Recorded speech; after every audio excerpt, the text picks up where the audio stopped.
Hello বন্ধুরা, compass ধারাবাহিকে আজকের পর্বে এমন কিছু মুহূর্ত অপেক্ষা করছে যা আপনাকে থামিয়ে ভাবতে বাধ্য করবে। আজকের পর্বে আমরা দেখতে পাবো কম্পাস আমাকে এত সুন্দর ফুলের তোরা আজ পর্যন্ত কেউ দেয়নি। Thank you so much Mona Lisa.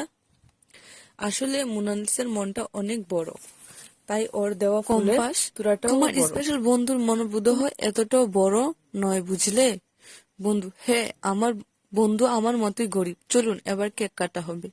Compass হাসতে হাসতে, চলুন চলুন, আমি কিন্তু এই দুই কাজে খুব পারদর্শী, কেক কাটিং আর মিটিং।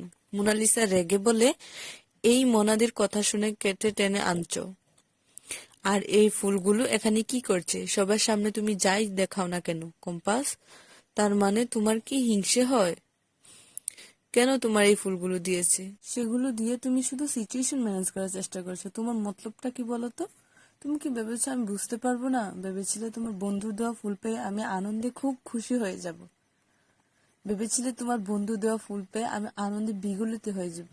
আমি ভেবেছিলাম আপনি যখন ঘুমিয়ে থাকবেন তখন চুপচাপ ঘরে গিয়ে ফুলগুলো দিয়ে আসবো, কিন্তু তার আগে আপনি দেখে ফেলেন এবং হাজার রকম ভাবনায় আমাকে মাতিয়ে উঠালেন। বন্ধুরা, আজকের পর্ব কেমন লাগলো কমেন্টে অবশ্যই জানাবে। গল্পটা ভালো লাগলে লাইক দিতে ভুলবে না। প্রতিদিন এমন টান টান আপডেট পেতে আমার চ্যানেলটিকে সাবস্ক্রাইব করে পাশে থাকুন। ধন্যবাদ সবাইকে, আবার দেখা হবে পরবর্তী পর্বে।